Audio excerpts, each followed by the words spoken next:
Guys, the conversation is the same. This is how we do it. People think that the way you improve Gentile Jewish relations is by going on a TikTok channel and arguing Israel over Palestine, and not the kindest way ever. That, my friends, only builds more resentment. Nah, I don't know who you are. Someone's trying to join me. I hate these little battle things. I can't even close them afterwards. Good afternoon. I appreciate your effort. Thank you, Pookie. Yeah, the way you defend your position is not by insulting people. It's not by misrepresenting a religion that you don't clearly believe in. This is a religious discussion, essentially, because our opponents are religious for the most part, unless you're on the left. It's odd how Muslims have to pander to a group that doesn't share its values, but regardless, I don't know what this is. I keep on getting these messages, please. Okay, but you do not believe Jesus is the Messiah? No, I don't.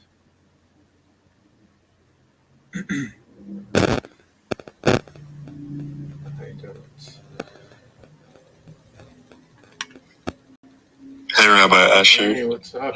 Let's do it. A few questions. I'm silly, but I'm gonna start off with a silly question. Are Orthodox men really not allowed to pull out? I've heard that before, but I don't know if it's true. Okay. They are allowed to. The idea is that.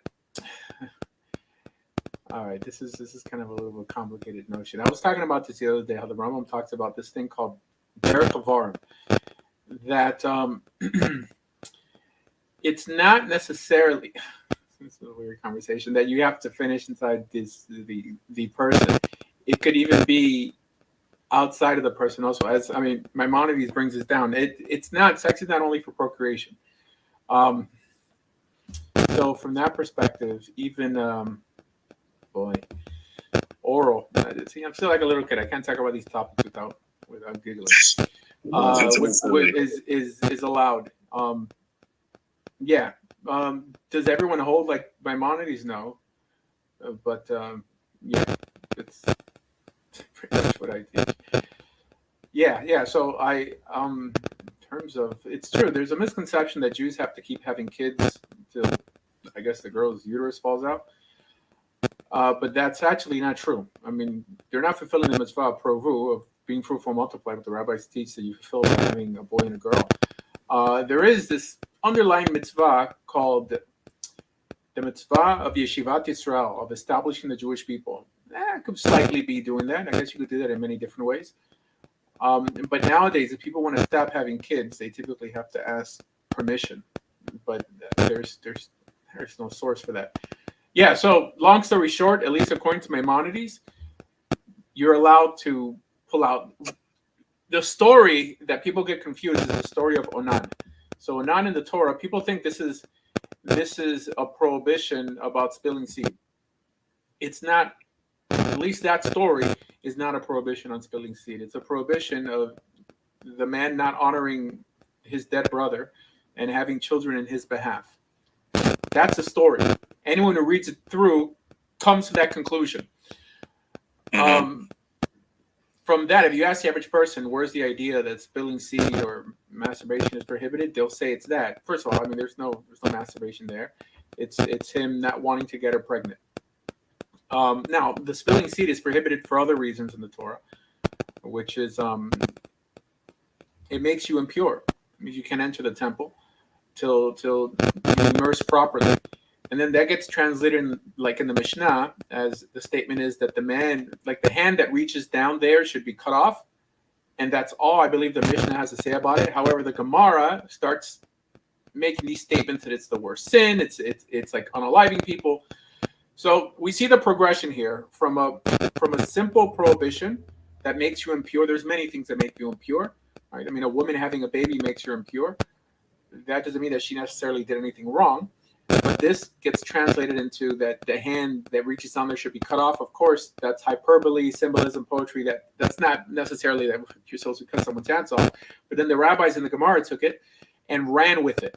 And then because of that, we think it's the worst sin ever. And we have people like Rabbi Yaron Reuven who dedicate at least a quarter of his content to some supposed Torah prohibition against masturbation, which is not there. Not even from a Mishnaic perspective, like from the actual Mishnah. It's the Gemara, which makes you feel that this must have appeared in some other culture that really had such a harsh penalty attached to it, and we just sort of ran with it. So in terms of, is there a sin to pull out? No.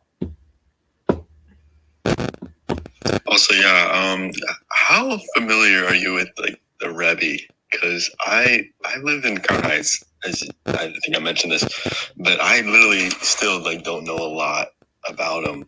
I just like, what is the deal with this guy? I just don't understand. Well, I mean, he's the leader of a very popular Hasidic group called Lubavitch, and I believe he took upon the position as Rebbe in the 50s. He wasn't actually the son of the previous Rebbe, which is typically how it's transferred down. I'm pretty sure he moved here from like Germany or so. Yeah, well, he was the son-in-law like of the previous Rebbe. Most people don't know that. He also didn't have any children. That I'm familiar for sure. He didn't have any boys. I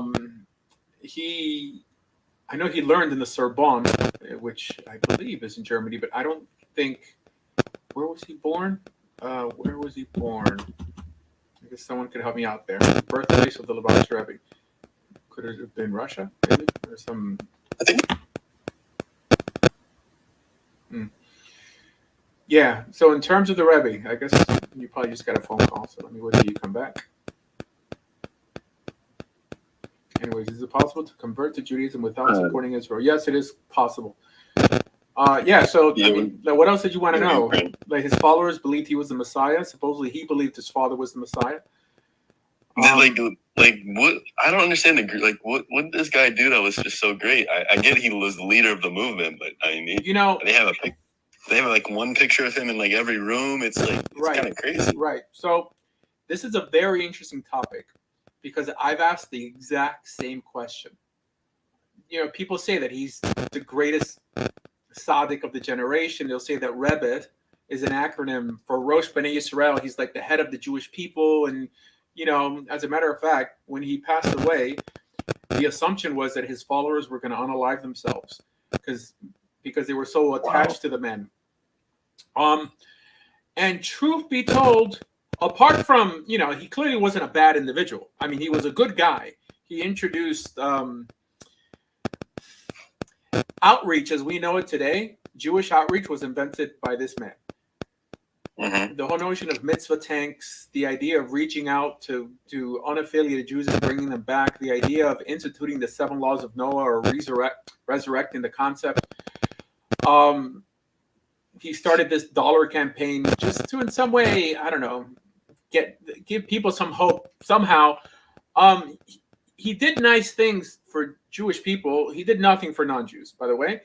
And but he was, I don't know necessarily what puts him heads and shoulders above like a Ramosha Feinstein, who was another big rabbi.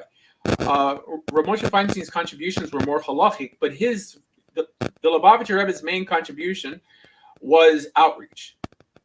That's it. But outreach under the auspice of specifically Chabad.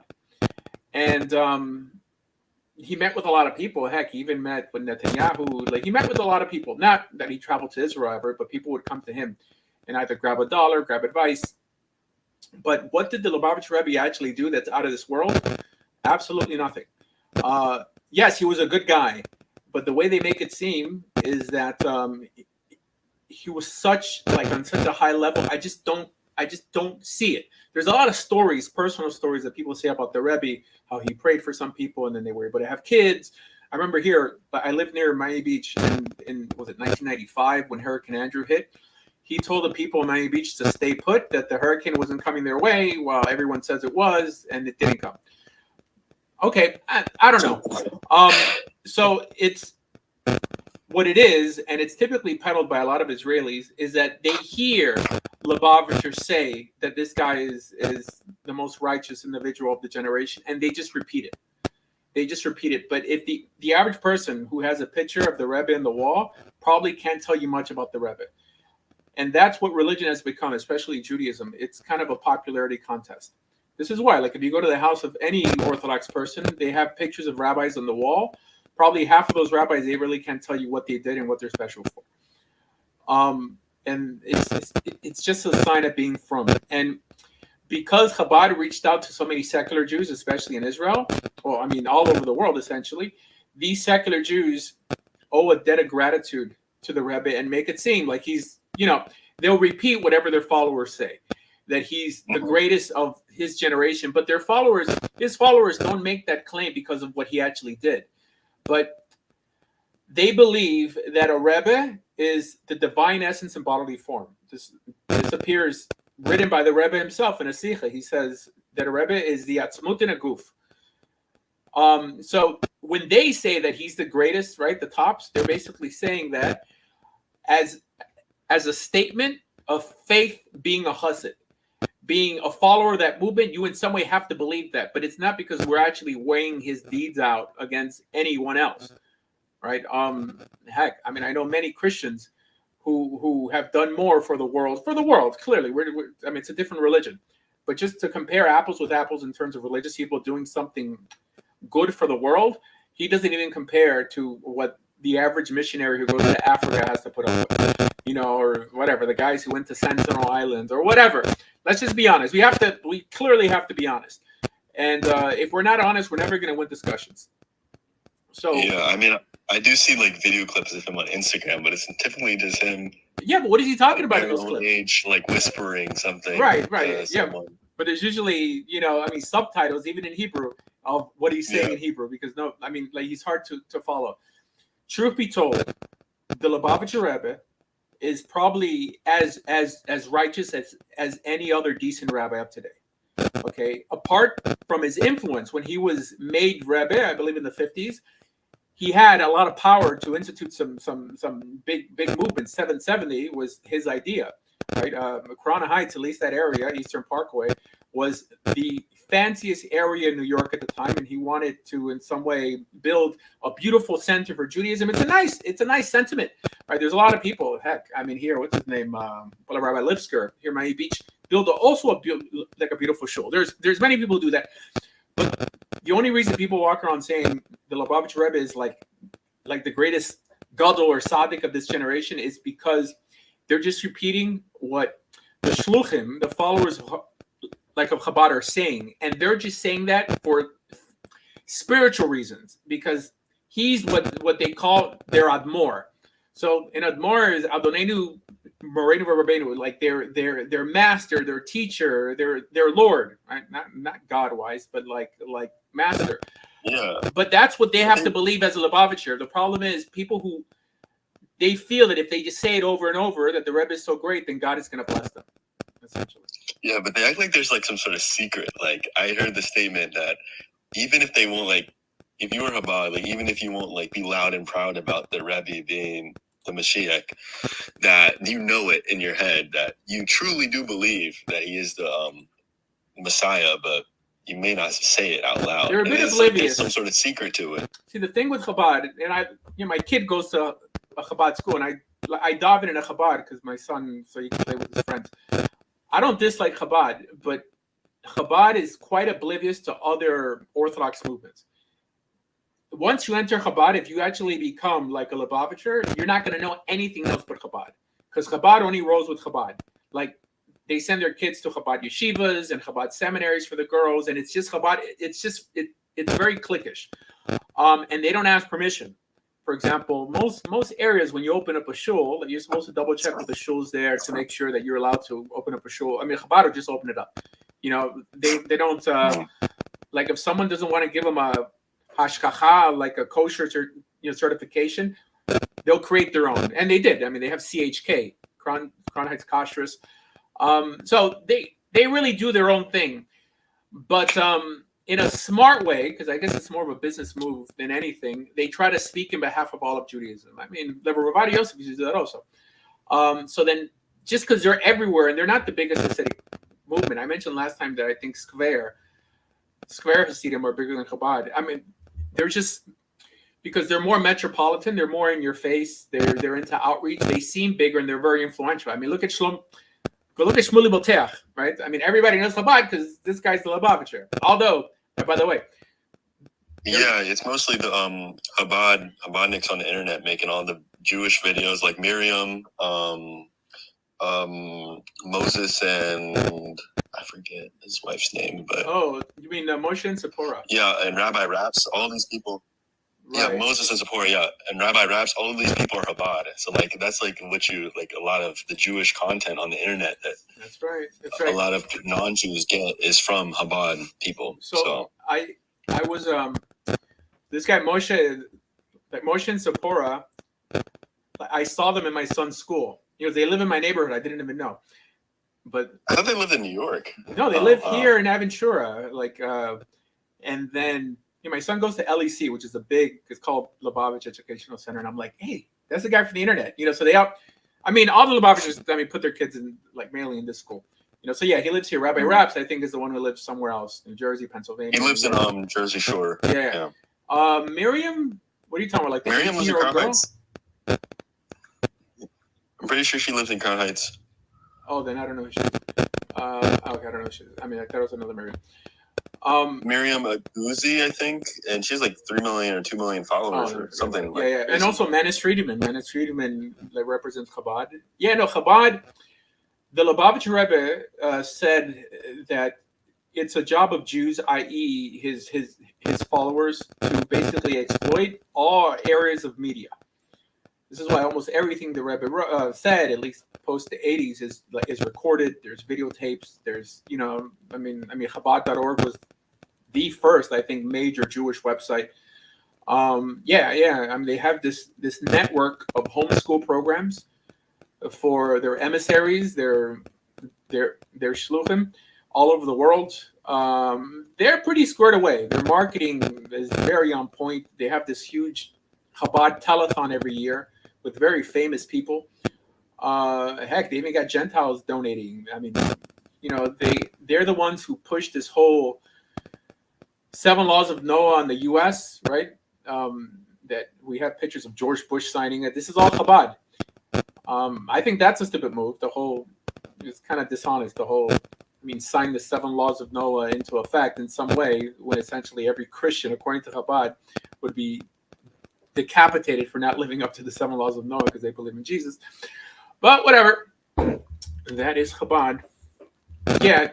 All right. Next question. I think they're good. Do you identify more with modern Orthodoxy or like Haredi views? So I like Chabad.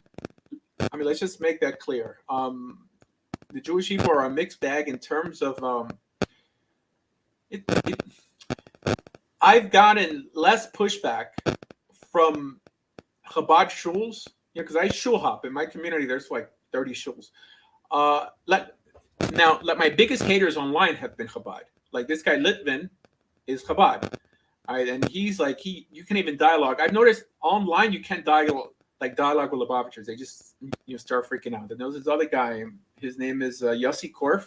Hates my guts, right? But they don't just hate my guts. I don't know if this is part of Lubavitch, but they lie. They make up stuff. Like they were saying that I wasn't even Jewish. I think I've been teaching Torah longer than these guys have been alive.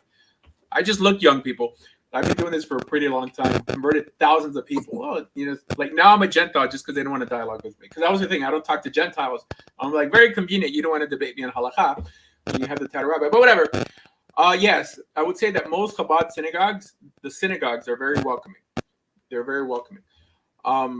Just because they've been thrown under the bus so much that I think they're less judgmental. Again, not the ones I met online, but the ones in shul. They're very welcoming. Specifically, if you're Jewish. If you're not Jewish, then that's another thing. Yeah, I noticed. Like, I also shul hop quite a bit. Try to go to a new one every month. Oh, well, you're in Crown Heights, so yeah.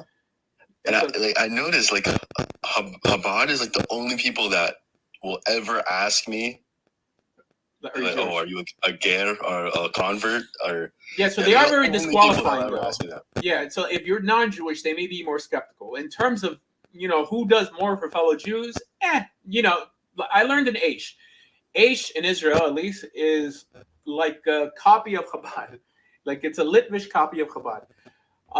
But yes, I mean, Chabad, they're very strict on being Jewish. And they're probably quick to disown you because they put so much emphasis on the Jewish soul. I mean, that's what the Tanya is built on. The Tanya is built off the Jewish soul. If you don't believe in the idea of the Jewish soul, then you can't believe in the Tanya.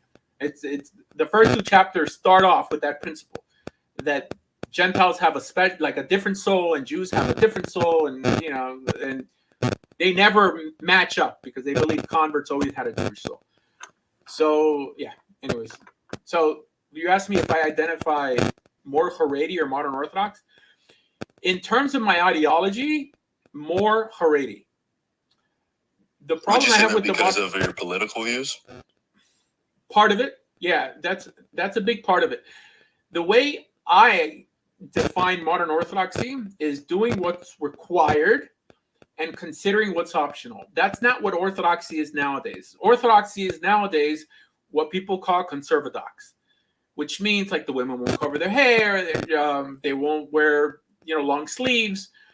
Well, I mean, I look, if your wife doesn't cover her hair, but she knows that she should, is one thing.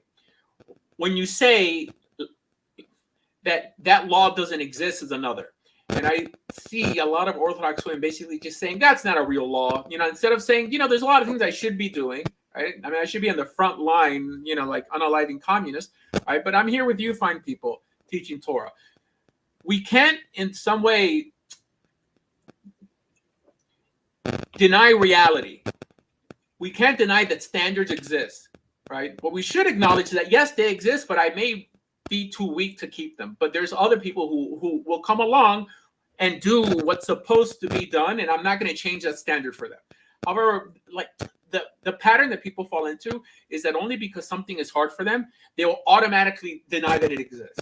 Right? There's no issue with eating like milk and cheese. That was made up by the rabbis. I mean, they will say stuff like this instead of saying, no, it's an actual prohibition, and we're commanded to listen to the sages, to like at least those who had smicha. But I'm weak, right? So that I think it's lost. So in terms of Haredi Judaism, nowadays I would say that a modern Orthodox Jew is more likely to tell me off than a Haredi Jew. And this is why I've never been lenient necessarily. I mean, I could be lenient with my lifestyle, but I'm not lenient with the way I teach Torah. And I noticed that on TikTok, those, the average Jew who argues against me, especially, I'll tell you the main reason. Well, the two main reasons they dislike me in this Israel-Palestine chat is one, because I encourage people to become Jewish, which is not an issue.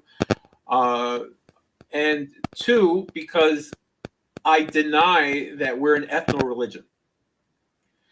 This notion of us being an ethno-religion is so ingrained in modern Orthodoxy because modern Orthodoxy has been shaped philosophically by Zionism, while the Haredi movement has not been shaped by Zionism.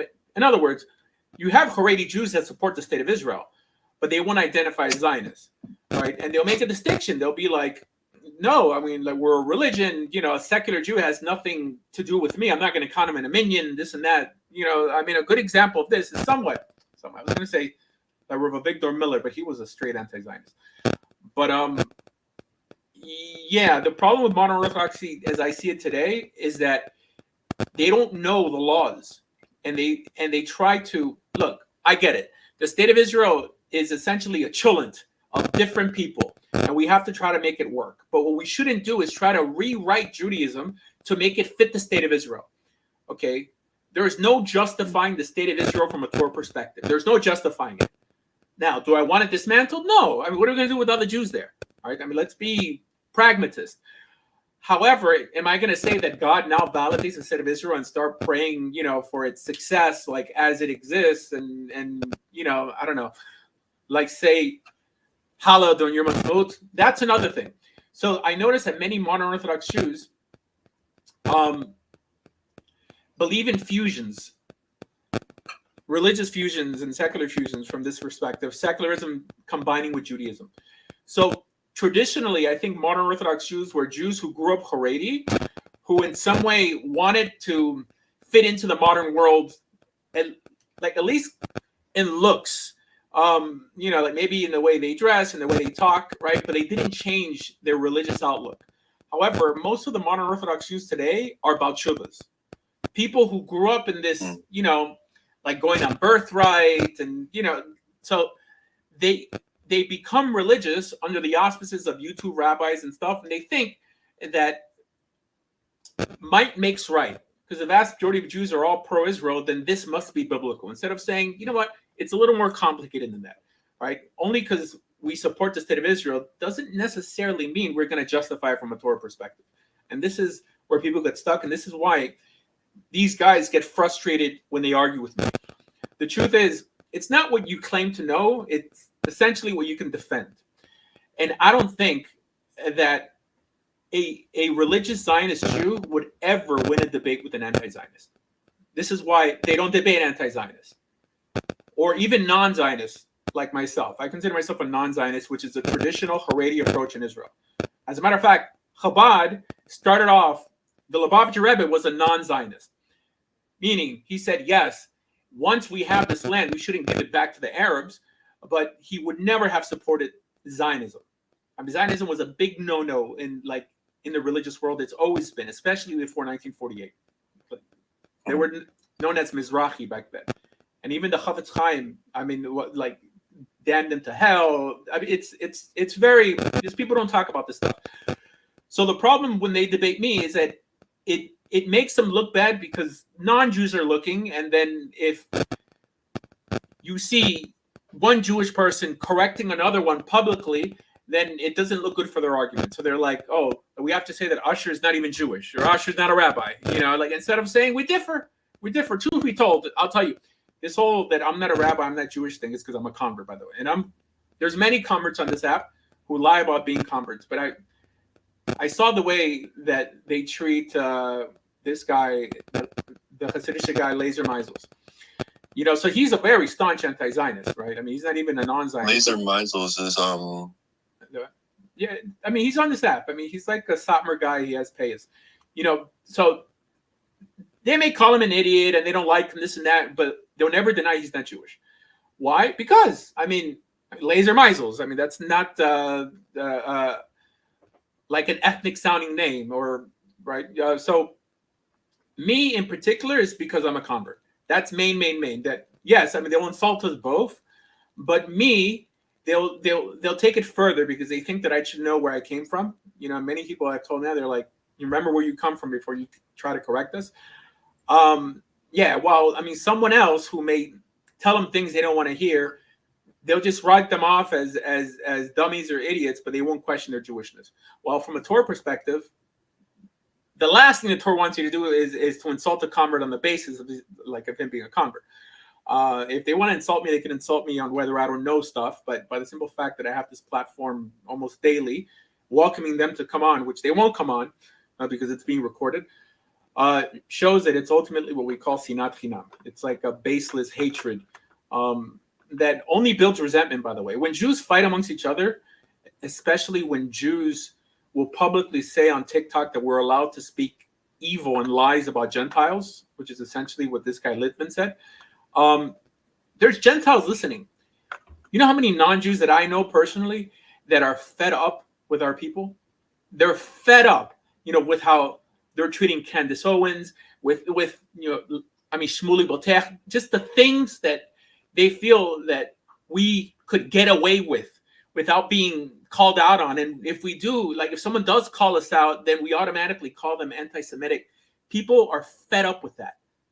There's a level of resentment, that whenever there's pictures of people in Israel, spitting near Christians and all that stuff, it's boiling over people, okay? And truth be told, we're not innocent. And I'm not lumping, I have to unfortunately lump myself in with these idiots, but there's a distinction made. I'm making a huge distinction, okay? There's collective responsibility. And the bulk of the dislike the bulk of the dislike online, and I'm not talking about Israel, Gaza, okay? I'm talking about more how we defend Israel over Gaza, which is, and I've mentioned it many times. I was called out on one of these Israel-Palestine lives that I saw them like in making fun of Muslims, and I said, like, you know what? Before you make fun of these people, why don't you try to show them where they're wrong religiously, right? I mean, why not try to give them a healthier understanding of God and religion? And they said, of course, we would never do that because we don't want them to join us. They're not capable of joining us. Their IQ isn't high enough. This is what they say on TikTok over and over again. Well, if I went to any Islamic live and I asked them, what if you had the ability or the chance to share your religion with this Jewish person and make them pro-Gaza, pro-Palestine, whatever they wanted, of course they would jump at the opportunity because they don't view Jews as irredeemable. But Gentiles on social media look at the way Jews talk about Gentiles, and they do speak about Gentiles in an irredeemable fashion. This is, I mean, I bring it up all the time just so they can hear themselves. So it's no longer bad ideas versus good ideas. It's superior blood versus inferior blood. That's what it boils down to if you don't try to help your enemy. It says, there's a famous metric that says, who's the hero of heroes? It says, he who makes an enemy into a friend. It's pretty clear. I got upset, or I was disappointed with Andrew Tate and Sneeko and all these guys became Muslim.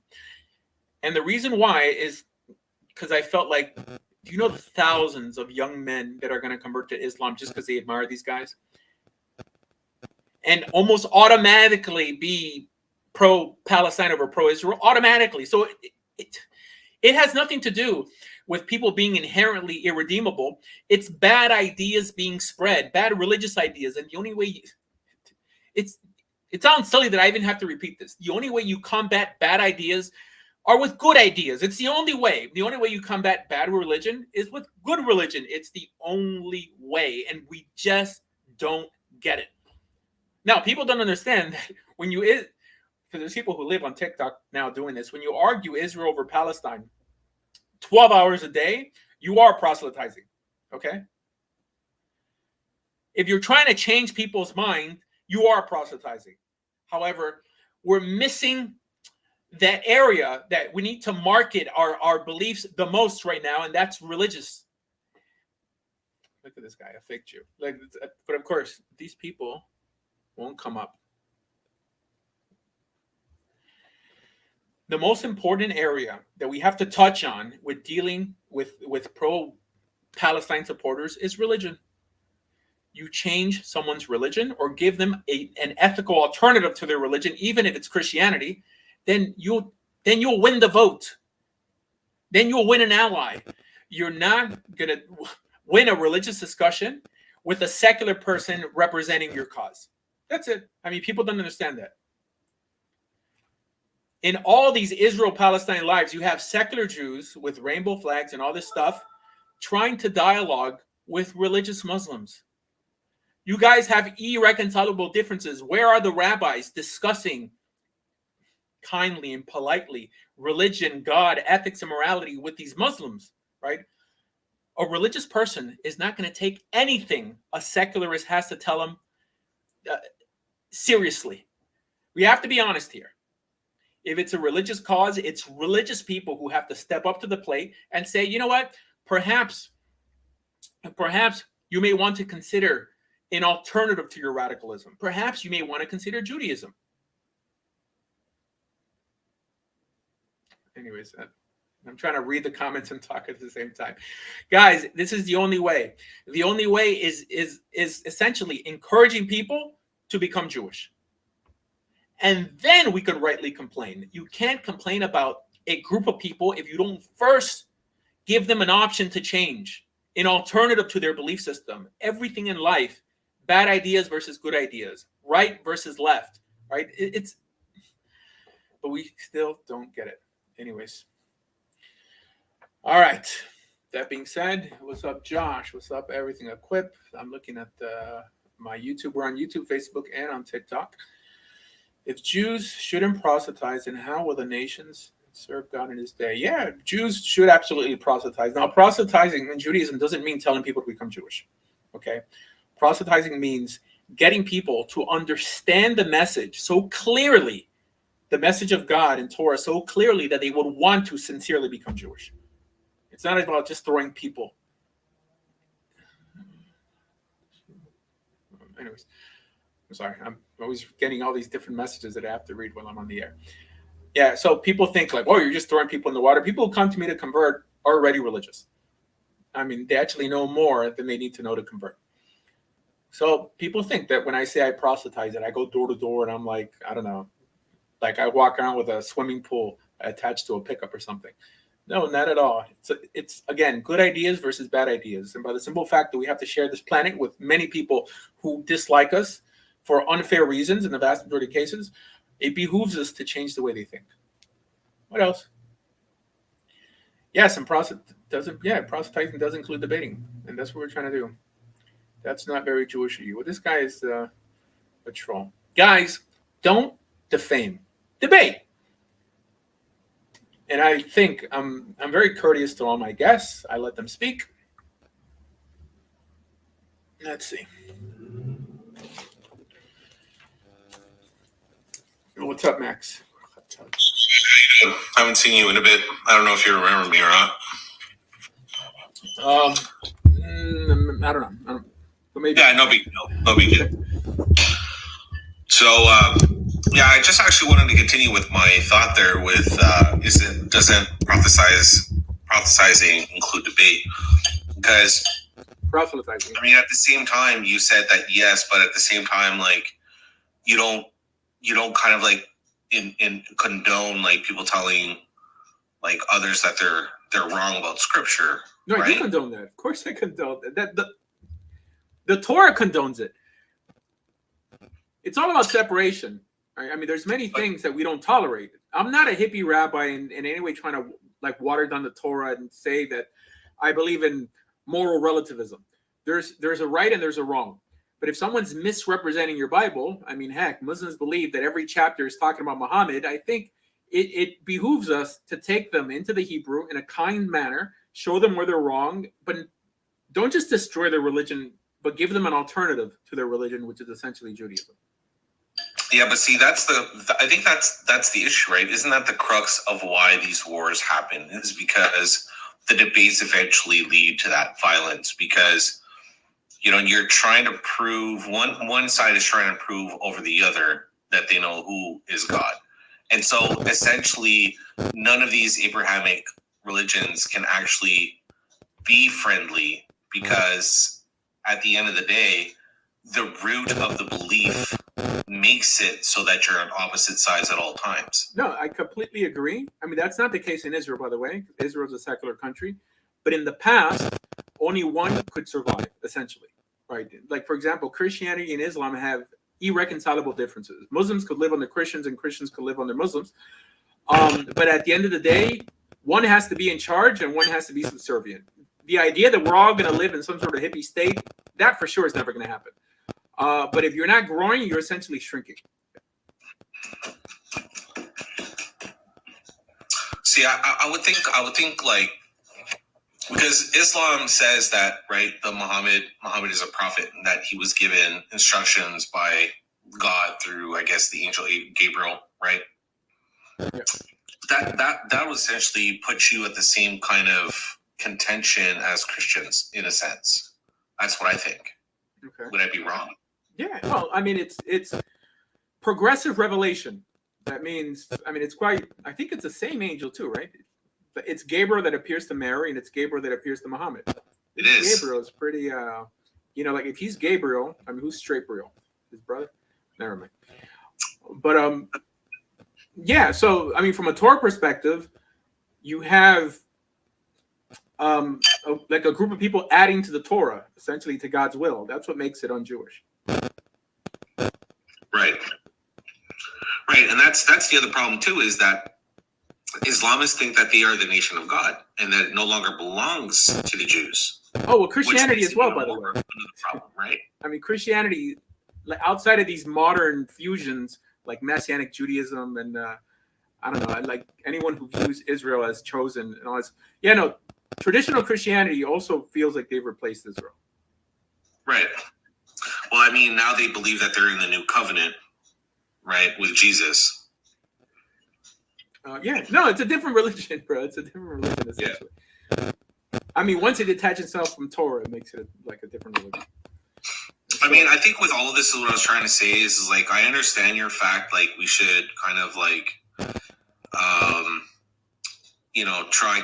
try to solve problems with easier answers and solutions to bring them closer to God.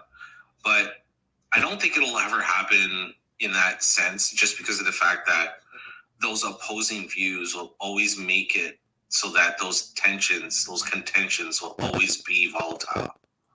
Yeah, no, they're always going to be volatile, but the vast majority of the Islamic world is Islamic because of conversion. So it shows that from that perspective, might does make right. If Israel had a no-nonsense approach that, you know what, you want to live amongst us, then you have to in some way adopt the way you live. And mind you, they don't have to become Jewish from a halakhic perspective. They could become, in Hebrew we call it Gerim Toshavim, like Noahides. Right? So they would have to acknowledge that there's in some way a defeated people and become subject to us. That's the standard, not the, it's a reasonable standard being put forward by a secular country. But yeah, there are no getting along. There's no fusions. Only America, by the way, and this is why I think America is so special. It's been able to pull off a fairly, decent society, even though its population is not homogenous. Yeah, it's quite special.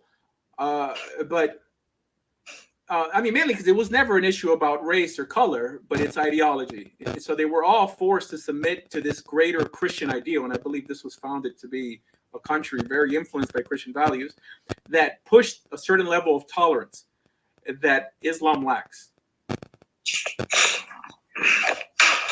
Right. What's up, Caramelo? So how are you? Hi. You said it wasn't Gabriel that spoke to Muhammad? Pardon? You said it wasn't Gabriel that spoke to Muhammad? No, it wasn't. So who was no it? offense, Muslims. No. I'm not. Oh, you mean? Okay, wait. You're saying that Muslims do believe it was Gabriel? Yes. They do believe it was Gabriel, and they also believe that Gabriel would recite the messages for Muhammad. And the reason I disagree is because there was a lot of redefining of the principles that God stands by, like idolatry, his name, and we just don't accept that as Christians. Oh, no, I get it. Okay, so from a Christian perspective, you said it wasn't Gabriel. No, I meant that according to Islam, it was Gabriel.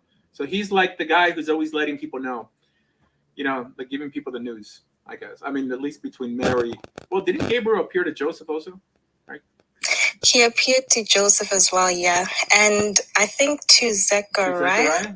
All right. Gabriel, John the Baptist's dad. Yeah. So I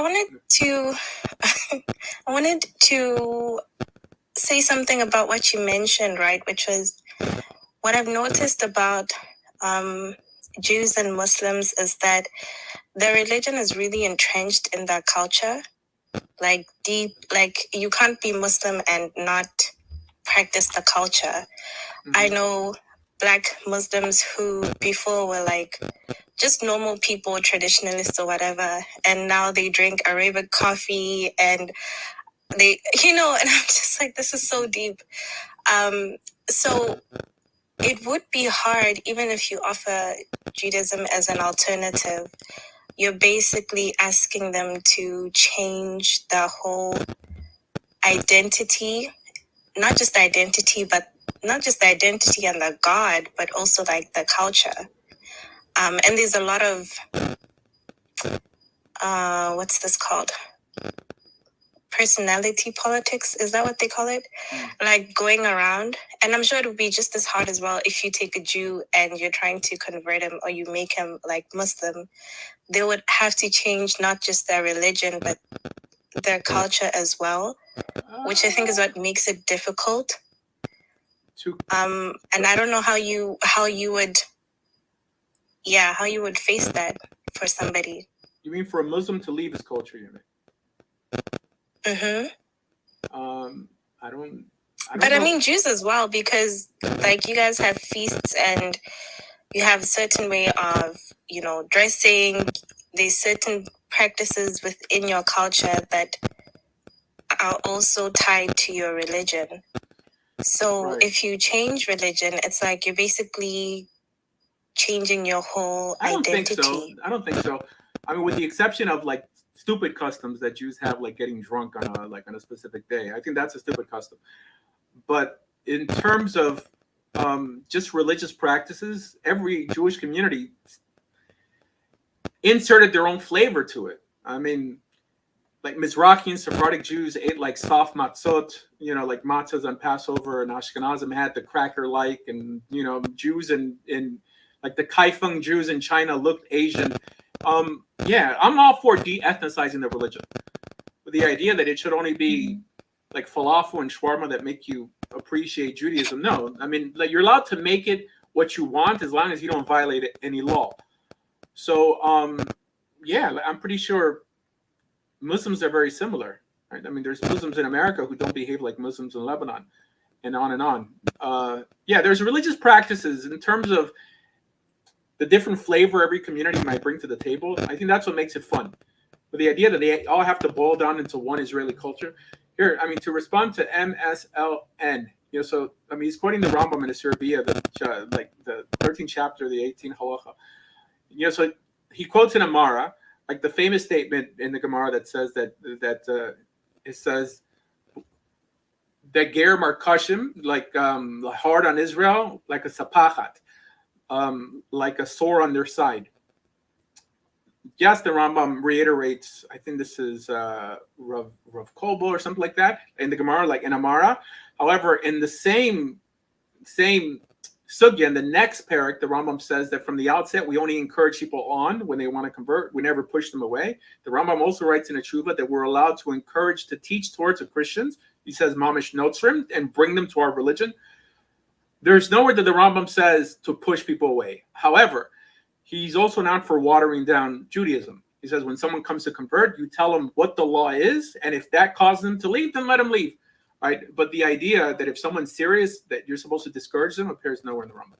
Anyways, yeah. So in terms of culture, there's a cultural aspect like there is to any religion, but just like Christians practice a New Testament-based Christianity, no matter where they happen to live, I don't think Judaism and Islam is any different. They'll just incorporate the do's and don'ts of those religions, just where, I mean, heck, like my Passover Seder doesn't change because I eat rice and beans, and I'm Spanish, and that's what like non-Ashkenazi Jews eat. So like find the one that feels the most comfortable. Like you may have to leave, or God willing, one day the Palestinians in Gaza, when they all convert to Judaism, could I don't know, compete against the Israelis. Like in Israel, like it's common for Palestinians to offer more than one option when making a shawarma. I guess some people don't know this. Like if you ever walk down the Arab Shuk, I mean they'll give you like 3 different meats. You got beef, you got lamb, you have chicken, you have turkey. Well, the average Israeli shawarma shop has one choice, right? It's typically turkey. I mean, now I think they're giving you more chicken. So I mean that's a little twist. I mean, perhaps not being ripped off is another twist. I mean, that's another thing. I mean, you could like walk down the Arab Shuk, buy an orange, for I don't know, a shekel, or like go buy a Jaffa orange for 6 shekels. So yeah, I guess not ripping people off is unfortunately cultural as well. Okay, all right. We have David Hazan in the house. מה קורה אח שלי? Baruch Hashem, yom yom, daka daka. שנייה. אתה צריך זמן? No, voice. So what's up? So what's the challenge? You want always to be challenged. No, I want to learn the most. If I don't know the answer, I'll Google it, and then my audience could find the answer for me. I know. I'm just saying that you have this behavior of searching for new stuff. I know. You're a I'm good so guy. not You're a married to good guy. Judaism. I'm so not married to Judaism. I mean, I've been Jewish for over 25 years, but we should always, anyone who does any type of show that they try to correct others has to put themselves in the position to be corrected. Like, or then that we're being intellectually dishonest. There's people that I've been on their live and I spent 20 minutes trying to make my case. And then at the end, they tell me I'm born Catholic, I'm going to die Catholic. I'm like, why even have a channel then? Why even try to correct people if you yourself aren't willing to be corrected? Okay, this is the way people with intellectual honesty behave. But like you, but like me, because I decided to convert to Judaism because throughout time by studying, I thought that was the way, according to what I was studying, according to the Tanakh. Okay, It's even called according to suicidal Jesus. religiosity. Yeah, it's called suicidal religiosity. It means that we're so hungry for the truth, and I mean, it's a shame, for people who have to marry us. That's what they say an idealist is. I mean, someone who puts ideas before people. I mean, God willing, like everyone should find one religion and stay. Okay. However, not at the expense of truth. But yes, when people change religions, it's their wives and their children that suffer. So be careful. Yeah. I saw the video, the short. It's not a short, 6 minutes, but yeah, the video you posted. Oh yeah. Well, That's interesting. No, well, the reason I posted it because there's this lady named Ash here who was on her. I mean, she had a little live there, and I saw this idiot Litman, this guy who spread so much lashon hara about me, there, and I'm like, anyways. But they were talking about this whole notion about compromising and how do you compromise with a spouse who doesn't believe like you do. And I've known too many women on TikTok who have outgrown their spouses because of religion. And I'm thinking, like, you know what? I get it. It was really the responsibility of your husband to have his act together religiously, so that you wouldn't be looking elsewhere, right? I mean, women don't just start looking outside of the relationship when you start mistreating them, or when you don't provide for them, or if they feel okay, they don't move. Yeah, or if you lose your masculine qualities, women look away for different reasons also. The spiritual aspect is very important, the religious aspect, especially for women, because as they get older, they get more religious, right? Unlike men. Well, I mean, men also, once they get very old, like you see them on the synagogue, guys who never went to synagogue, but now they're, 70 years old, trying to fit your tefillin. Anyways, so it behooves men, like for the sake of remaining the head of their family, to learn about some beliefs, learn about some religious system out there, and then guide your wife. Because if you don't guide her, someone else will. Okay, and then the ball's not in your court anymore. So now, if you don't want to do that, like, you can take my advice and just keep them off of TikTok. But growth, guys, growth is inevitable. She's either going to grow with you or she's going to grow with somebody else. So you have to be that all-encompassing fella, especially with religion. Yeah, I totally agree with that. Yeah, I would like to hear your thoughts about family stuff. Like, for my example, I converted to Judaism. Okay, my mom, even though I am ethnically Jew, okay, my mom converted to I want to hold it against you. Huh? I wouldn't hold it against you. Anyways, guys, I could probably say that I have no Jewish blood that I know of. If I did, I'd probably lie. Yeah, no, I didn't say. Consequently, I make Jewish blood. That sounds kind of Yeah, weird. okay, fine. That was not my point. That if I can do it, anybody could do it. Yeah, I agree. I totally agree with you. I was telling you to make you understand where I come from. Okay, I'm not saying that because I have Jewish blood in me. I'm not saying for you. I'm saying for the audience, because everyone, like every time someone comes up here, especially Messianic, they're like, "Oh, well, I'm Jewish," or like my uncle is Jewish, my mate is Jewish. I don't care. I actually feel that it's harder, for me to knock common sense into the average Jewish person than it is the average Muslim or Christian person. As weird as it may sound, okay, that the most close-minded people on TikTok are typically Jews. I'm not saying, well, even religious Jews. I don't know why it is. Okay, I don't know. There's like my mentor. I've said many times is Dennis Prager. Okay, a Jewish guy, extremely intelligent, but he himself will tell you. Dr. Laura converted to Judaism, by the way.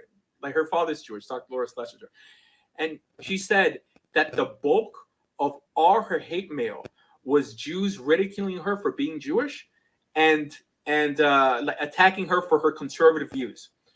It shows that individually we may be smart, but collectively we're quite not smart. But anyways, go ahead.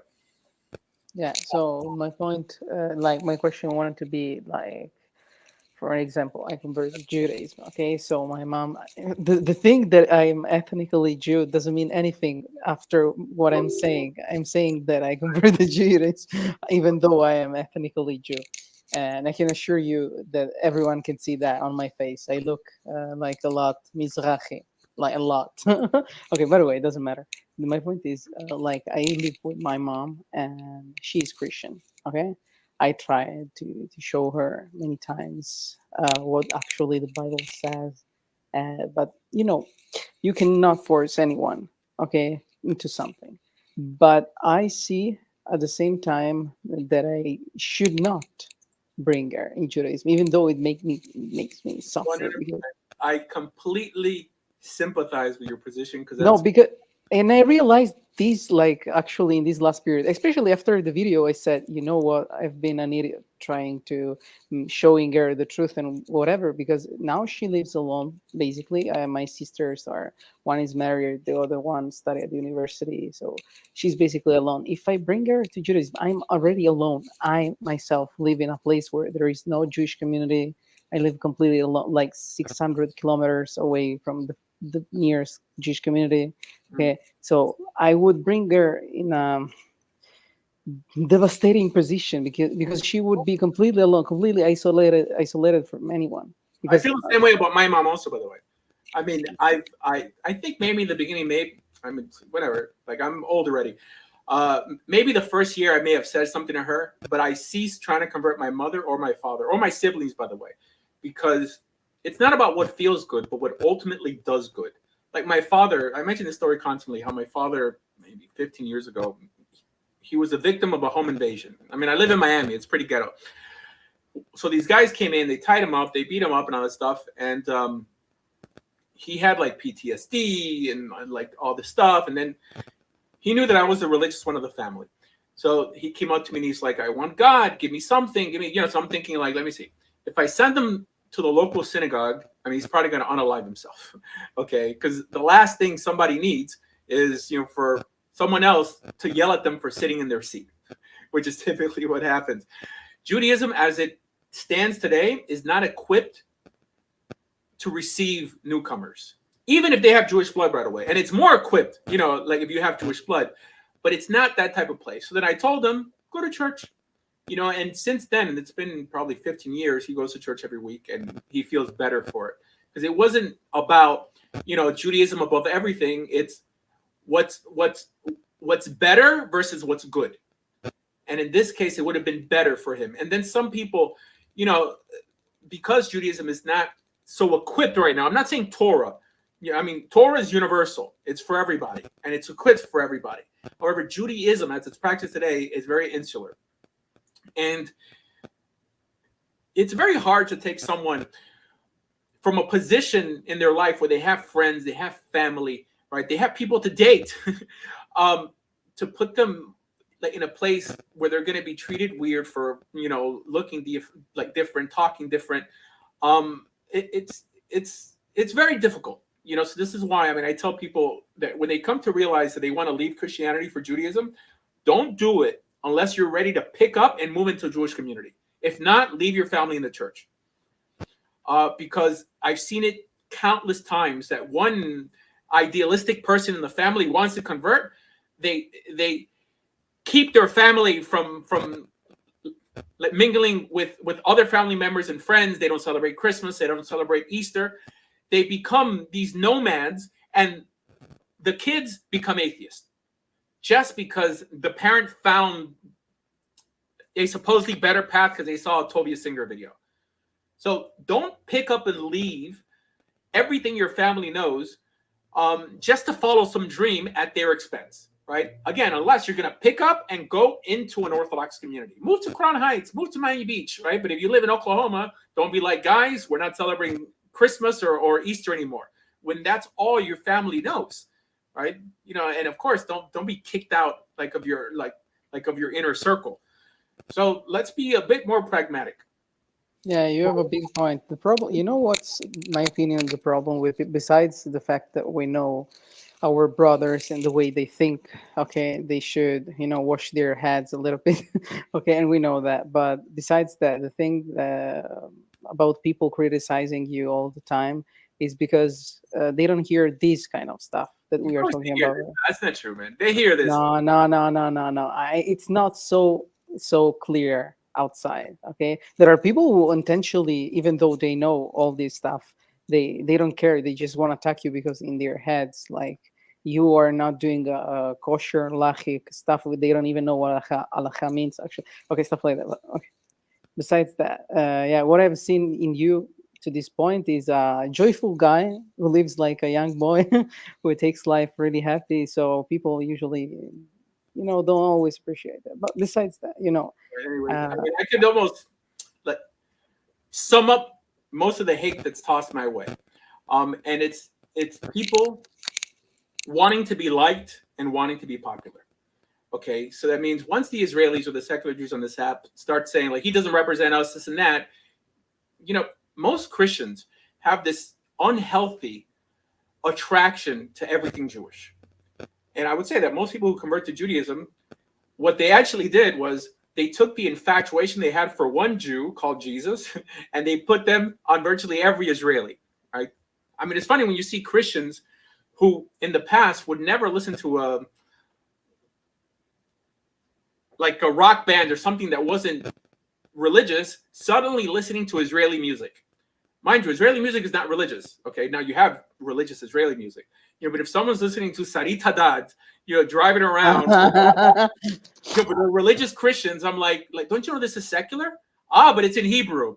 Okay, you know, so it shows you have an unhealthy attachment to Jewish life. Unhealthy.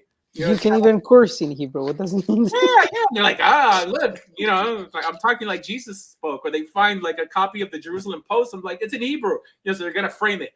You know, it's like, guys, you know, Israeli society, especially Jewish, you know, religious Israeli society, has the same pitfalls as Christianity. There's nothing, you know, like superhuman from Israelis, and this is what they don't understand. So many times when an Israeli will come up against me and they don't know halakha and they don't whatever, they'll make fun of me because I acknowledge I'm a convert. By the way, I could pass for an Israeli. I mean, I'm an Israeli because I made Aliyah, okay, but I could pass, you know, for someone who has Jewish blood. But I don't do it for the sake of everyone else listening.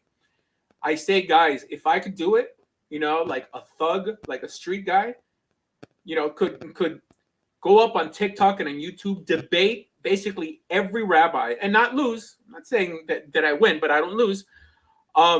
It shows that you can do it also. And if I could be a rabbi, you could be a rabbi. The job of every rabbi is to make rabbis out of their students. This whole notion that you donate so much money to these rabbis on YouTube and they still encourage you to become Noahide is stupid. But the idea that what's good for me is not good for you, right? Torah is good for me, but this is good for you. And then you're all happy because Tovia Singer responded to your email. It's a sickness. It's a sickness. And I don't even know why we tolerate it. Basically, this is a concept that applies for everything. For example, I myself am a musician, right? I go on YouTube, everyone talking about music and stuff. I did it, so you can do it. I'm showing you how to do that. That's the point all the time. You know, am I clear? Yeah. I shut you down. Sorry. Yeah. So it's, guys, one thing that I would encourage everyone who converts to do is to move to Israel. Because I get it. I mean, I was there. There's a certain level of intimidation that non-Jews or new Jews, right, new converts have towards rabbis and towards Jewish life that goes away after you live in Israel. And I'm not talking about Tel Aviv, but some religious place. Because as a Gentile, you begin to romanticize, like, oh my, this world, Hebrew, this and that. But you live in Israel so many years, you realize, like, you learn in the same yeshivas that these rabbis learned. You realize they're just like us. They're just like us. You know, however, rabbis in America don't act like that. They're like, I'm a rabbi. Never does a rabbi ever tell you, you ever considered learning in yeshiva? You ever consider becoming a rabbi? Not that, I mean, those ideas are even connected always. But they don't do that. They make this big distinction between, you know, us and you. You have to live and breathe Torah for a few years to in some way stop being intimidated by religious Jews. And this is why you guys make way too much out of the title rabbi. The reason I use the title rabbi is because I have smicha, by the way, you know, and if every rabbi on here is going to use the title rabbi just because they know that people respect you for it, then I might as well use it also. But the title means nothing. The title means nothing. It doesn't even matter what you claim to know. It's only what you can defend. And the average person can't even defend Judaism against Christianity, okay, or Islam. This is why they don't even try. All right, then if they would start to try, they would think that that's called proselytizing, so it's not allowed, which is not true, right? You are allowed to proselytize. The title means nothing. People don't want to call me rabbi, don't want to call me rabbi, not because I don't know what I'm talking about. They don't want to call me rabbi because some other person who has a title rabbi wants to delegitimize me as even a Jewish person. By the way, I don't know of any other rabbi like whoever put his smicha online like me. You know, who put his tadatziut online but me. By the way, the convert, because I think I'm the only rabbi online who proudly is converted. Okay. And it's interesting. A convert could be proud to be a convert, but a Jew, unless he's distinguishing him or herself by keeping mitzvah, doesn't or shouldn't be proud to be Jewish, by the way. Because you should only be proud of things you've achieved, not things that you happen to be born into. That's another thing I hear online. I'm Jewish and proud. What's that even mean? Okay. I mean, it's like saying that you're white and proud or black and proud. Right? I mean, if it's only being limited to some ethnicity. We're proud of achievements. So if you convert, especially under the current climate, West influence. then you should be.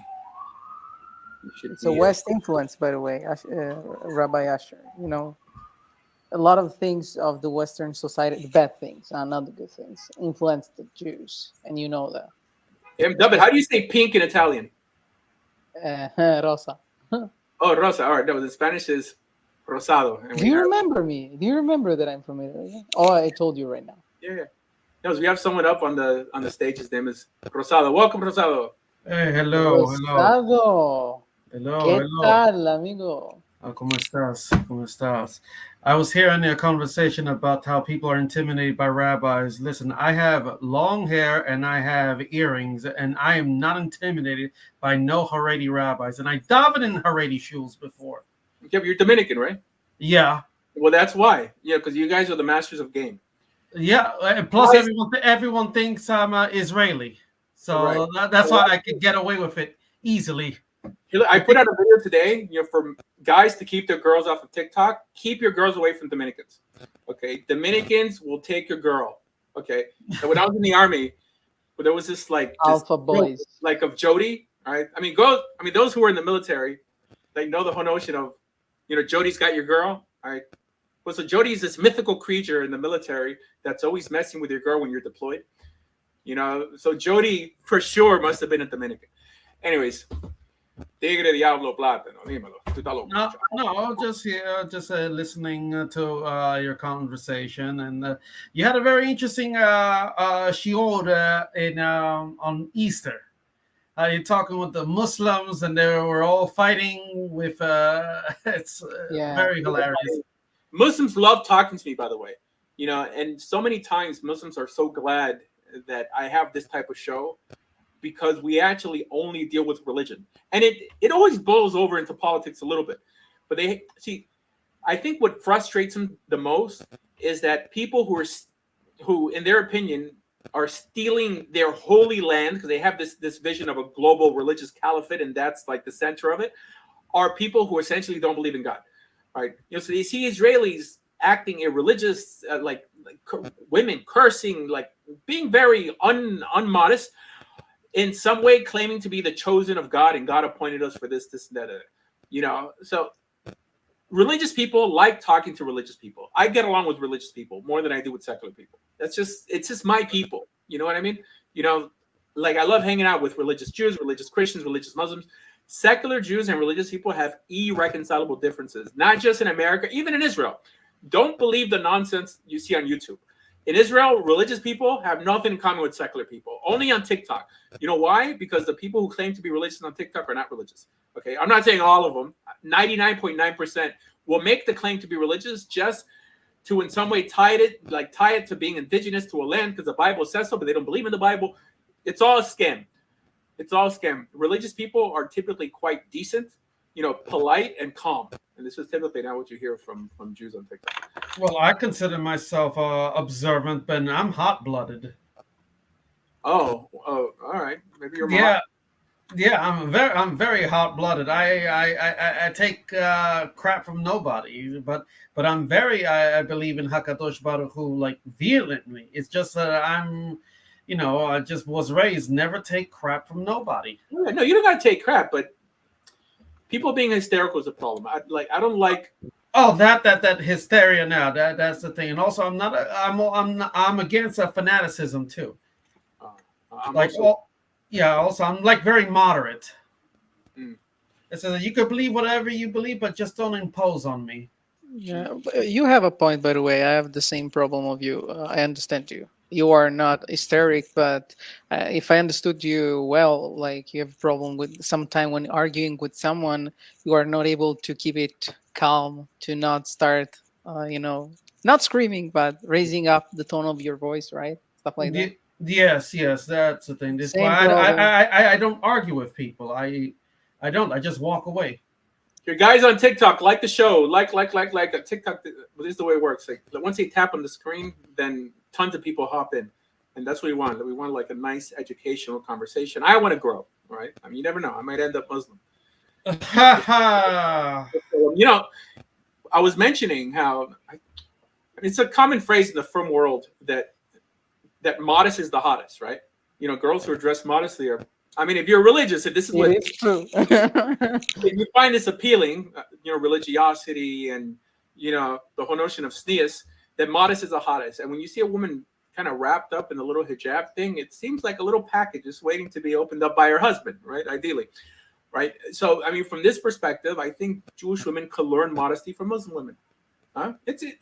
Let's be honest, guys. It's interesting. In Israel, I worked mostly with women just because most people in my world didn't work.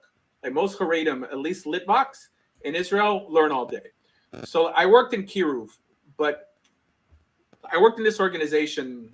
It's there. It's called Ohel Avraham Jeff Seidel Student Center, whatever. So then I would ask these women who also do Kiruv on other women, that why do you wear a skirt? Why do you cover your hair? And modesty in Judaism, the feminine in Judaism has become feminized, meaning almost every woman tells me that the reason she covers her hair is for herself. The reason she wears a skirt is for herself. And they've reinterpreted to give some sort of Kabbalistic reasoning for it instead of the plain obvious reason, modesty. For them, sniut has nothing to do with being, sniah.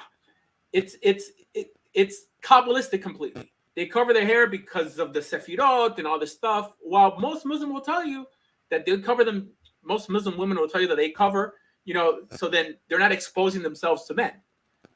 So even modesty has been lost via Kabbalah, because it's not a surprise that most frum women are not the most modest. Hey, look, modesty is not just about the way you dress. It's about the way you act also. Not to be loud, not to be obnoxious. Well, I have a lot to learn about it, Well, men have to be modest also, by the way, but we do have to be influential and effective. Yeah, you could point out a fact. Many people think that Judaism stressed a lot on girls, while not talking about men modesty. It's not true. If you look up in the Talmud, you can see that it talks as much as about girl modesty, about boy modesty. The thing is that in this world, and it's true, most of the problems usually are about the girls. No, the men. What are you talking about? No. At least where I live, many secular guys live I mean, from the dress point of view, clothes point of view, Oh, they dress modestly. I mean this. oh, not in Italy. Not where I live. In the summertime, in the ghetto, you see guys walking around without no shirt, which I find appalling. All right. Well, Yeah, Italy, here it's not that way. Okay, maybe some place in villages, but it's not the This is rule. in the city. This is in New York, man. No, in Men this literally in this walking on the street without no shirt. well, it On the gets pretty listen, summer. hot in New York. It in gets pretty hot in New York. Yeah, when in Italy, Italy, in when Italy it, would arrest you for something like that. I wish when they it would makes do that over here. so Italy is similar to Israel, at least secular Israel, that they only make two types of clothing, which is women's clothing and bigger women's clothing, because the men wear these tight sequins and all this stuff. Like in Israel, they're called artzim. Like the artzim are the guys with the gel in their hair and the kappa shirts, and it's very Israeli fashion is very influenced by Italy, very much influenced by Italy. Oh yeah, I see that in some men in my shul. They all dress up like that, like just like how Italians, especially in the summertime, with the tight shirt and the gel and everything, and the fancy haircuts. The men. Truth being said, many of my Israeli friends who study in Italy, they study fashion design in Italy, like girls. So All right, it's a Dubber, fact. what are you wearing? I mean, be honest. I mean, you're wearing like a fishnet, like a fishnet wife beater. No. I dress You're small. Italian. You can't run away from it. No, Fishnet it's not true. I never care about that. I mean, my mom always Bruno, told you ever me, seen Bruno? You know, like the Yes. like the Sacha Baron Cohen when he dresses like the no. no. My mom always wanted me to wear shirts in summertime, but I didn't want to. Always, even like when I was a child. So I always dressed up modest throughout time. Okay, What are you Sicilian? I am Cecilia. How do you know that? No, because I was gonna make some sort of connection to the Sopranos, but I didn't want to. Hi, Oscar. Hey, what's up, Sam? It's Ari. Sorry, I think I came in here as Sam. It's Ari. I was on 2 weeks ago. I want to wish you a happy Purim. I hope you had a good Purim. Like Purim is the only day I don't drink. Well, I don't. I rarely drink. By the way, I rarely drink. Like last time I had a beer was like a month ago. But like on Purim, I specifically don't drink. I drink every weekend. Well, I mean for Shabbos, yeah, schnapps or whatever. But I'm against people drinking on Purim. Even for halakhic reasons, in case you want to know. But yeah, no, my Purim was nice. Even though there was alcohol.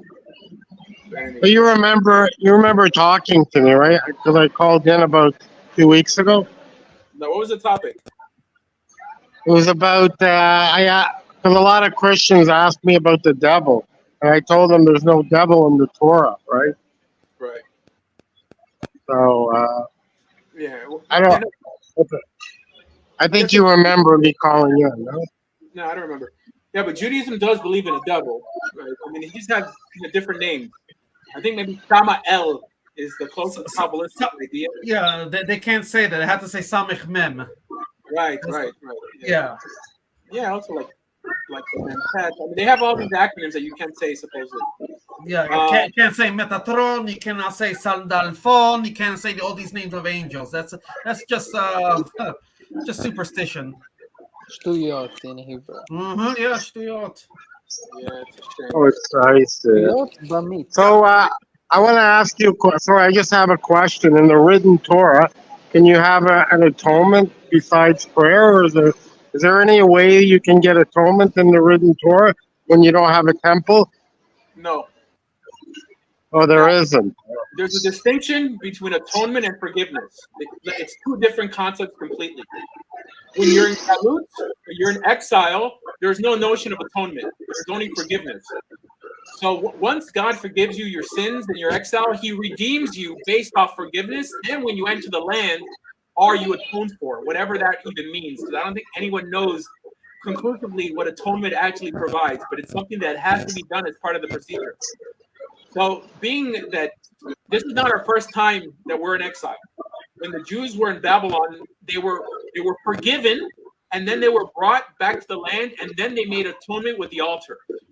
So it's two notions that Christians combine but we always have to explain them separately. Oh, I see. So, right, because I think in Leviticus 4, Numbers 15, it says you can put your head, the priest puts his hand on a bull, and then what happens is you're forgiven. Yeah, no, regardless, it's still tied to the temple.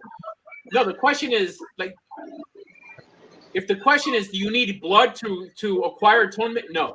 Okay, but atonement could only be acquired when you're in a redeemed state. For example, the Shemitah atones for the land, but that's only in the land when you're in a redeemed state, or, so it only applies then. But it only happens in the land of Israel. But you can't receive atonement outside. Oh, I see. So the only way to receive atonement is by giving tzedakah or praying, right? No. All right. So in terms of a coin in Israel times, yes, but not nowadays. I mean, the notion of tzedakah nowadays, I mean, it's not even so applicable. I mean, Master Sheni, which is the one that deals with money that you give to the convert, and is applicable anywhere. It didn't go to the temple like with the Levium, but it's not really tzedakah. I mean tzedakah. I mean, giving people money is not really. I mean, tzedakah done properly. You're not supposed to give anyone who asks you, because some people are not eligible to receive tzedakah according to halakha. I think the requirement is that they have to make less than 200 zuz a month. But this idea that you're supposed to give to anyone who asks you is not true. There's. So basically, so my question is, if somebody commits a sin in Judaism, right? Yeah. How do they repent for their sins today? Okay. I just want to get that clear. Okay. So the word repentance, teshuvah, just means get back on that horse. That's essentially what it means. So teshuvah shlema, like according to the Rambam, how do you know that you've done complete repentance? Only when you're confronted with the same situation and you do it the right way the second time. That's the only way. In terms of God forgiving your sins, this makes no sense. On Yom Kippur, Kol Nidre makes no sense. I mean, it's much later. It's nowhere in the Gemara. I mean, they invented these practices. Shlug and Kippuris. Swinging a chicken over your head makes no sense. Oh yeah, the Jesus chicken. What? Yeah, the geber, which almost means like man. I laugh at that. I hear like it sounds like the kaparot prayer sounds like almost like it's alluding to Jesus. Exactly, right? Because geber means rooster and it means man also. So stupid. It's so stupid. Anyways, no. Here, Caramelo, come up, Caramelo. Caramelo is like a straight up stripper name. But by the way, come up. Mm-hmm. Okay, Rob, thank you very much. I really appreciate your thoughtful thoughts. I don't see you come on the show. Of course, Hazel, I want to wish you a social point. I can't hear you, bro. You sound like you're in a Gaza tunnel. All right. I'm just going to mute you because there's so much background noise. But we got Rob in the house. What's up, Rob? Nothing much. It just says, like I saw your topic, consider Judaism as an alternative to these things. I would fall into the atheist spot. So I'm just like curious, what good reasons do you have, I guess, for me to put God, let Judaism? So this message is geared towards atheists more than Christians and Muslims, because I think that you need Judaism or a solid sense of ethics more than Islam than Muslims and Christians do. Mainly for the sake of your kids, if you ever plan on having kids, because the idea that your children should start off life having to figure everything out on their own means that they're going to be deprived.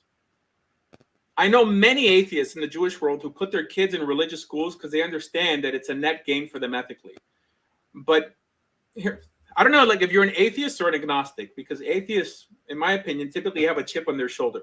While an agnostic, just the reason he doesn't claim to believe is because he has no proof or he just doesn't know enough.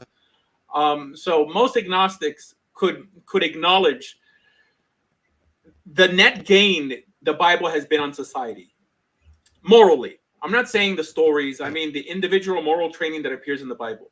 They're able to pay tribute that the reason the West is head and shoulders above the East is because of us holding biblical principles and values as paramount. Now, I don't think that you have to call yourself a religious person to pay tribute to that. But for some reason, atheists can't even acknowledge that. I mean, they think that the world would probably be better if the Bible never existed or if Constantine never converted to Christianity. How do you feel about that? Not a lot of things, so it's going to be hard for me to like pinpoint one response. But what I want to it's a hasty generalization to just like, you know, say like, well, atheists tend to have a chip on their shoulder, when like atheists is just like a lack of a belief in God. Like there's all kinds of atheists. No, just that's like agnostic. Hey, look, I identify. Just wait, hold on. Sure. Go ahead. You're telling me what I am. Like, no, I'm an atheist. I don't believe it. Like, if you ask me, it depends on the day, honestly. But if you ask me today, the proposition, does God exist? Like, my belief towards that is no. That makes me an atheist. I lack a belief in God. But anyway, can we focus on the children aspect and moral ethics and then go into the later stuff you said? No, that's fine. Because the first thing, like, I kind of want you to elaborate. You said, well, as an atheist, you know, the child is going to be left to figure out everything on their own. And then, but therefore, they're going to be like impoverished or cheated in some way. Like, what do you mean by that? Like, figure out everything on their own? What do you mean by that? And what do you mean by they would be like hurt? So in terms of morality, would you say that if you had two children, two 8-year-old children, one reared with a moral biblical sense of morality and the other one just introduced to social studies, which one is expected to be more moral, in your opinion? Well, what is that? Like, we're talking field of study about the world, and then you're talking about a book that has, well, claims about how the world is made and different stories, different moral stories. Like, I don't see how these two things are comparable. Like, what do you mean? Mm-hmm. Because the Bible is more than just stories. It's a set of rules, moral rules, right? I mean, half of them I would say are ceremonial or ritualistic in nature, and the other half are moral in nature. However, people keep them because they feel that a good God expects them to keep them. Whether you believe in God or not, who is more likely to end up doing more good in this world? Like someone who feels that the reason he doesn't unalive people is because the good God expects him not to unalive people, or someone who feels that he's the beginning and end of moral authority in his life? Well, I don't think that's the dichotomy. Like, you're offering a false dichotomy. You're acting as if one person doesn't believe that the ultimate authority and the moral position is God, like the alternative is that they possess the ultimate authority and they're the end all be all as far as morality is concerned. Like, I don't see where I should like, believe that. Okay, all I'm saying is that who's worse and who, okay. Like, hold on, can I point out something? You can have objective morality with atheism even. So, like, those two things aren't incompatible. So it's a false dichotomy to ask me that question. How can you have objective morality with atheism? Well, do you see a contradiction? I mean, I see a contradiction with you believing that you could have objective morality with atheism. I mean, objective morality means morality doesn't change because it comes. Contradiction. Okay, objective morality means that morality doesn't change because it comes from an immovable source. Being that everything is sort of fluid in atheism, how can you have objective morality? I'm not sure about unmovable source, but whenever my understanding of what objective means is that it stands independent. It's a true fact, regardless of anyone's stance on it. Right. Yeah, movable. It's okay. Like immovable, yeah. Well, I don't know about unmovable.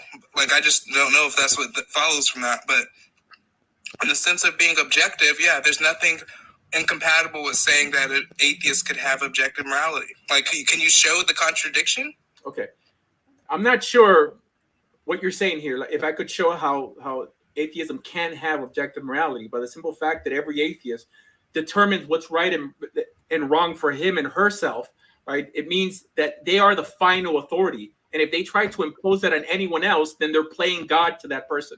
And there's many women who worship their men to such an extent that that person's suggestions could be in their mind absolute, but on a grand scale, the world wouldn't progress as much as if people believed in a good God who laid down an immovable set of ethics. I'm not saying that you can't have ethical atheists and you can't have crappy religious people. I'm saying most of the time, if you have two children, one reared with a time-tested source of biblical ethics and one basically told to figure things out of themselves or just be very attentive and studious in a social science class, I think the person who's raised with the Bible will typically end up doing more good on this planet than the one who is not.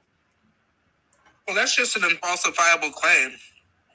I think in life, the choice is like typically from what's obvious or it's wrong. Okay, I'm pretty sure that you rather live in a society that's more religious than less. No, I don't. Really? So, do you think crime statistics lie? If you point to countries that score the highest on like the score for democracy, for freedom, the Freedom Index, the top countries are more secular. Like there's less of a presence of religiosity. Yeah, I'm not even secular, not making the atheist. claim. Hold on. I'm not even making the claim. And let me be clear that religion is a net negative on society, or net positive. I think it's you could argue for both cases. There's an argument to be made, so it's a little ambiguous. But I don't think it's true that at least the outcomes we would just see like without religion, because when we see right now where we see less religiosity, even in the context of like the United States, if you want to speak about like racism in the United States, when you see more religious presence in the South, you see higher amounts of like racism. Like that's just one metric I can point to. Okay, that's incorrect, So, by the way. I don't think it's true. Okay, Like that's just one incorrect. example, but you should just use my secular countries example. Okay. Like, No. These countries that score the highest tend to be more secular. They're not as religious, so that undermines the argument. So secular doesn't necessarily mean irreligious. Now, actually, it does. The idea that there's more racism, secular is a religion. No. I mean, secular just means worldly. There's many, for example, in the Orthodox world, you have this notion of modern Orthodox. I mean, it doesn't mean atheist, by the way. Religion. Okay, like in terms of if you want to talk about atheistical societies like the Soviet Union, Cuba, North Korea, Cambodia, compare the death rate, the trail of blood and carnage. It doesn't even compare. But you're saying that religious societies in America, religious cities, have more racism in them than irreligious cities? I'm not sure what metric you're using to measure that, by the way. I'm pretty sure that the Freedom Index? No, I'm not talking about left-wing groups like the Southern Poverty Law Center that will classify anything. I'm talking about the Freedom Index, and you can just look at the metrics they use and tell me if you disagree with the methodology. Yeah, but some of the things they use is people's access to their elections, how much transparent, like as far as like how much media interference there is with the government. Like there's different metrics they use. And you it's can point correct. to them and tell me which one you disagree with. And it's corrupted. I'll tell you the main one I disagree with. That conservatives, only because they expect minorities to show an ID to vote, I don't consider that trying to keep Black people or Spanish people away from the ballot box. See, this is how the left corrupts statistics, by the way. Okay. However, in terms of crime, would you say that religious societies in America, religious cities, blue cities, have less crime? No, I'm sorry. Red cities have less crime than blue cities? No, that's a falsehood. No, yes or no? I mean, it's a yes or no answer. No, yeah, that's false. So no, the top 10 states with the highest per capita. Yeah, cities, not states. Too. Cities too. But cities, right? When you're looking at legislation for crime and stuff like that, most of that is done at the state level. There's some stuff done at the local level, but most of the administration is done at the state levels. It's more useful to look at states, but we can talk about cities as well. It still doesn't help your case. But as far as the states go, majority of, if you look at the top 10 states, like per capita, violent crime, gun violent rates, they're red states, 7 out of 10 of them. Give me an example. I mean, you're saying these numbers. Yeah, I can show you the citation. Hold on. Yeah. Yeah, show me. I could give you, common sense ideas, for example. Seattle, Washington versus Chapel Hill, North Carolina. Okay. Augusta, Georgia versus Portland, Oregon. are you telling me that blue cities, right? And we have to keep them on the city perspective to really have an accurate understanding here. Are you telling me that red cities are more violent than blue cities? It makes absolutely no sense. Rabbi, just a quick one. Next time you're doing that, take ones that are in the same state. Take a look. I mean, I'm living here in Maryland. Baltimore is a disaster on a good day. Mm. You go to most of the area that's north of Baltimore or is out on the eastern shore, and the crime is, well, maybe 2 to 3% of what you see in Baltimore. You know, you can do the same thing for a lot of the cities in New York State, where New York's not the worst, but there are other ones that are fairly large that have significant crime problems, but other ones that are far more conservative that tend to have a more... I'm curious what example he's going to give in terms of cities, red cities that are more violent than blue cities. I don't think anyone is going to take that challenge seriously. I mean, if he's making that challenge. Can you name me a million-person city that doesn't have a Democrat-elected mayor? There are very few. Okay, well, mayors don't have anything to do with it because most legislation, like I said, is done at the state level. No, forget about legislation. Okay, wait. Gun crime and all these things, they're done at the state level. So anyway, I have the... No, again, I mean, gun crime, I mean, has nothing to do with who allows so many guns. I mean, the people in that cities... What? No, gun crime shows us how much violent gun crime is going on in a state, and we see it more in red states. That's what it shows us. All right. It shows that blue states that do more gun legislation, we see less crime. Like, that's a positive correlation. Can you give me an example? I mean, can you give me an example? Example of what specifically? Of a city that has more gun regulations, having less gun crime than, let's say, an open carry state or city. New York City. They have they're not even, New York City is not even like the top 10. New York, period, is not even in the top 10 for per capita gun rate. Wait, okay. All right, so compare it. Hold on. I mean, this picture? Now, this is the per capita, right? So, I don't know if you can maximize... No, but this doesn't count. No, wait. Wait, it doesn't count. No, wait. Hold on. Only because the left wants to classify the actions performed by the right as racist, and more violent because... I mean, for example... Wait a minute. No, this is a statistical reality. You asked me to but give me a city. No, I told you to compare cities. I have it pulled up. No. You're just being dishonest at this point. No, that's lying with statistics. Yeah, the facts don't lie with statistics. Yeah, so what's so true about it? I told you to... What reason do I have? Compare with cities. The truth of the statistics. Oh, obviously. Why should I trust you over statistics? What interest do you have? I mean, to make people who are religious seem more violent in America, which is not true. I mean, that's the whole incentive there. Where did I claim that? You told me that blue cities, right? Well, you asked the question. You said are less violent than red cities, right? We see more so give me an example. And I have an example, and now you don't want to look at it. Okay, tell me the example. Okay. Now it's statistics that you disagree with. Tell me what red city is more violent than a blue city.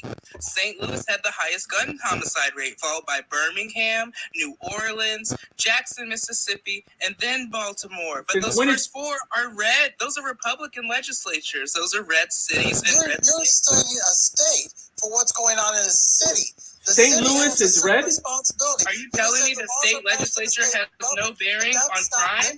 Are you telling me the state legislature? Are you telling me the state legislature has no bearing on crime at the local level? Is that your claim? No, I'm not saying there's no. Okay, so then what's your argument? Both have to take responsibility. You're dumping it all on one instead of saying incorrect. You don't make St. Louis, hold on. St. Louis is blue. It's not red. It says St. Louis County voted Democratic in every presidential election since 2000. I'm not sure. This is lying with statistics. Give me a real example. Wait, what's the lie? You said St. Louis was red. Yeah, it's a city in a red state. I said it. We're talking about cities, not states. Yeah, but do you realize that most legislation addressing crime is done at the state level, not the local level? We're not talking. The issue is not legislation. Wait, why are you so focused on cities? The issue is not legislation. When it comes to enforcing these crime it's things. Not about legislation. It's about the actions, the people who are irreligious. I'm not talking about the legislators, but the people who live in these cities who are irreligious, they cause more crime. Isn't that clear? Hey, you're not showing that. Can you show the stats? I told you, give me an example. I said that all my examples were either confirm the obvious or are typically wrong. I mentioned places like Chapel Hill, North Carolina versus Portland, Oregon, Seattle, Washington, Brooklyn, New York. And for some reason, you still assume that a red city is more violent than a blue city? Okay, but what about the aggregate, right? If we're looking at the top 10. You just give me an example. Just give me an example. I give an example, and you're just saying a statistic. They're lying left twisted Oh, statistics. absolutely. So Statistics lie all the what now? time. So this is just trust me, bro. Then this is just I should just trust what you're saying because I mean The problem with we these should statistics, believe in first of all, data and like you're research not and naming any statistics. city. You're You not shouldn't naming believe any in city. statistics. You're painting with a broad brush, basically calling certain legislation as more or less racist. That's not what I'm talking about. More or less racist. What is this? What does per capita gun crime and violent crime have to do with racism? Because if you're tying it on the You don't even state know what level I'm versus... arguing. Hold on. You fail to make a distinction between cities and states. Most states, for the most part, are pretty conservative. But those small little blue cities, they ruin it for the whole state. Okay? It skews the numbers. This is why we have I to don't know stick what with the you mean by cities. that, considering that most of the stuff we see from result of crime and stuff like that, we see that if we have legislation or more funding for police or blah blah blah blah blah, we see less crime. So that's one explanation for why we see less crime in these places. So if we see less crime on average in blue states versus red states, that means that red states conduct policy that is not as favorable towards reducing crime. Oh, It's a interestingly, simple wait, hold prima on. facie inductive argument that you can make. So you mentioned funding police when that was a blue initiative, not a red one. You know, so tell me again how red policies actually cause more crime. Hold on one second. I'm just trying to respond to what you just said. Okay. Yeah, show me. You said that typically if we fund police, that typically equals less crime. It's a blue initiative to defund the police, and you still admit. Can you show me congressional Democrats that are supporting this? Because I don't see any Democrats. I haven't met any Democrats that support defunding the police. So can you point to Maxine Waters? Mad Max Water. Let's not rail off the subject. What's her name? I need proof that we're trying to defund the police. Yes, Maxine Waters, with the lady from Chicago, Littlefoot or Lightfoot, whatever her name is. You know, I mean, Nancy Pelosi. I mean, what are you talking about?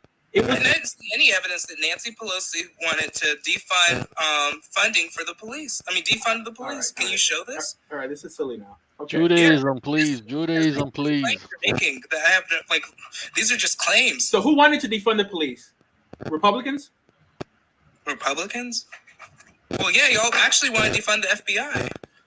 That's one of the Trump's. We have a two-party system. Defunding the FBI. Okay. So actually, yes, you guys are the one that wants to defund the police. So interestingly, there's a distinction between the police, law enforcement on a city level, which rose out of the Floyd riots, and defunding the FBI for, in some way, being a pawn for the Democratic Party.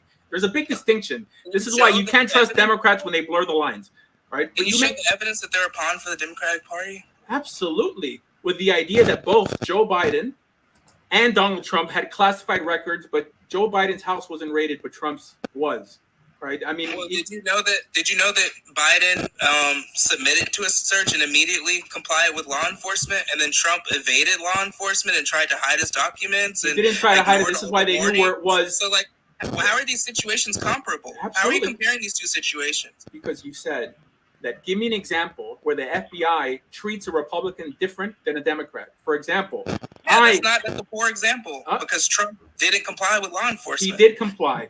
Legally, Biden was supposed to have it any to begin with. He was vice president, not president. So he was not. No, I'm not lying. I'm telling you. I have friends right now, I mean, sitting in prison because they went into a Capitol to take pictures while Democrats endorsed the burning down of cities, and they were released the same day. There's a double standard on how the FBI, who's come to my house already 3 times because I'm considered an insurrectionist, right? While no one camps outside of the house of an Antifa member, you know, who physically harm people. I mean, it's Antifa, a double. Well, can you show these crimes being committed by who are these Antifa people? You guys talk about them all the time. Oh, really? But we don't. Yeah. You ever heard of Rose City Antifa? Have you heard of Rose City Antifa? Antifa is an actual organization. I know you guys speak about it all the time, but we don't know who's a part of it. We don't know. Well, suddenly all these people there are signs signs that say anti-fascista, and people march with them and then threw rocks and fireworks at Trump supporters. It's all on Antifa camera. just means anti-fascist, then you can call me Antifa because Okay. I'm anti-fascist. All right, interestingly enough. You're talking to a former Proud Boy who physically confronted groups like Antifa, and you're telling me they don't exist? So, like, why in the hell were you a part of the Proud Boys to begin with? Huh? Why Why would you weren't align you? yourselves- I mean, why if would your you country align was being yourselves burned with that down. group? Man, he sounds like he's gays for Gaza type of people. Oh yes, the Azza type people. Yeah. No, it's everything in life, guys, is right versus left. Everything, even religion. The biggest problem in the religious world are those who identify with the left. Everything is left versus right. Consequently, leftism is the religion of atheists. Oh This is yes, the- that is a religion.